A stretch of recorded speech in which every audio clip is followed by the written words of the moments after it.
Kia တင်းရဲ့80%ကိုတရုတ်ပြည်ကထုတ်တယ် Kia တင်းကိုကျွန်တော်တို့ sodium cyclosinate ဆိုတဲ့ chemical နဲ့ကျွန်တော် cyanamide ဆိုတဲ့ chemical နှစ်ခုပေါင်း production လုပ်တယ်တရုတ်ပြည်ကရင်ထုတ်တယ်အမေရိကကတော့အများဆုံးသူကအသုံးပြုတဲ့အတိုင်းပြည်ဖြစ်တယ်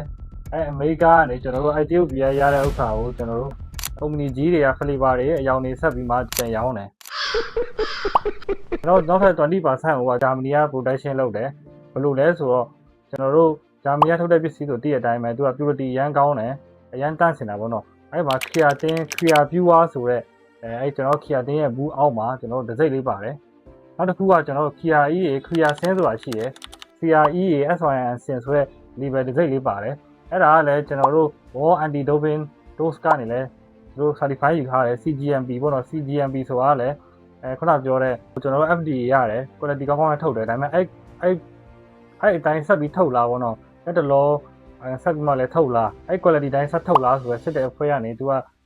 CGMP ကနေလည်းရထားတယ်ဟိုကတကယ်လို့ Kia တင်းကိုအရန် purity မှတောက်ချင်တယ်အောက်မှာကြောက်တယ်ပေါ့နော်ကြောက်ကက်တွေမှာထိမှလည်းကြောက်တယ်ဒီတော့ကြောက်ကက်လည်းထိရလည်းမရှိဘူးတကယ်လို့ Kia တင်းနဲ့ပတ်သက်မှလည်းနည်း short ရှိရဆိုရင်လည်းကျွန်တော်တို့အဲ့ခုနပြောတဲ့ Kia တင်းကိုဝယ်တဲ့ brand ရဲ့ Kia တင်းရဲ့အောက်မှာကြည့်လိုက် Kia Pure ဆိုတဲ့ဟာကိုပါတယ် Kia Sin ဆိုတဲ့ဟာလည်းပါတယ်ဆိုတော့ကျွန်တော်စိတ်ချမ်းတောက်လို့ရပါတယ်ဒါပေမဲ့ကိုဘူးကိုဝယ်ထားတဲ့ဘူးကိုအိမ်မှာပြန်ပြီးတော့ကြည့်လိုက်တော့ကိုကအဲ့တက်ကြီးမပါဘူးပေါ့နော်အဲ့ဆိုလည်းရမ်းကြောက်ဆရာမလို့ပါဘူး Kia တင်းကိုကျွန်တော်တို့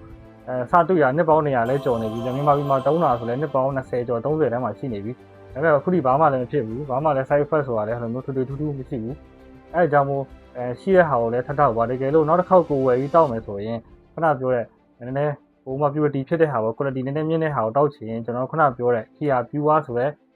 တစိမ့်ပါတဲ့ဟာရယ်ပြီးရင်ခုနပြော Kia CRE SYN Sin ဆိုတဲ့ certify ရတဲ့ brand ပေါ့နော်ကျွန်တော်ဒီ certify ရတဲ့ဟာကိုကျွန်တော်ဒီမှာကျွန်တော်တင်ထားပေးမယ်နာမည်လေးပေါ့နော် Kia Pure ရဲ့ certify ရတဲ့ဥစ္စာကိုတင်ထားပေးပါမယ်နောက်တစ်ခုက Kia Pure ကနေသူက HALA certificate လည်းပေးထားတယ်ပြီးရင်ကျွန်တော်တို့ Kosher ဆိုတဲ့ certificate လည်းရထားတာပေါ့နော်အဲဆိုတော့HALA မှတက်တဲ့လူဆိုလဲ HALA နဲ့ certificate ရတဲ့ဟာကိုတောက်လို့ရတယ်တကယ်လို့ကိုကဒီဗီဒီယိုကြည့်မှကိုယ့်အိမ်မှာရောက်သွားတဲ့အချိန်မှာကိုယ့်ရဲ့ supplement ကိုကြည့်မှလည်းအရန်ကြောက်မနေနဲ့ဘာလို့လဲဆိုကျွန်တော် Kia တင်းမှာအဲ့ certificate မပါဘဲနဲ့လည်းအများကြီးတောက်နေတာဘာမှလည်းဖြစ်ဖို့လည်းဘာမှလည်း side effect လည်းမရှိဘူးရှိတဲ့ဟာကိုကိုအောင်ရင်တောက်လိုက်ပေါ့နော်ပြီးမှနောက်တစ်ခေါက်ကိုဝယ်တဲ့အချိန်မှာအရန် pure ရဖြစ်ချင်တော့အရန်ကောင်းတဲ့ဟာပေါ့ဂျာမနီမှာဂျာမနီKia Pure တို့Kia Sin ဆိုပါတော့ဟာကိုဝယ်တောက်ပေါ့နော်အဲဆိုတော့ quality လည်းကောင်းမယ်ဟိုစိတ်ချလက်ချတောက်ရပါဘောနော်ဒီဗီဒီယိုကြည့်လို့အကျိုးရှိရဆိုရင်လည်း share ပေးပါကိုတကယ်ချင်းတယောက်က Kia လေးဝယ်တုံးချင်ပဲ brand ကောင်းတယ်ပဲ brand မကောင်းဘူးဆို brand ကိုအရင်ဆုံးမကြည့်နဲ့အဲ့ကိုဘာပဲဝယ်အဲ့နှစ်ခုအရင်ကြည့်လိုက်ကိုရဲ့ Kia တင်းရဲ့ဘူးရဲ့အောက်မှာ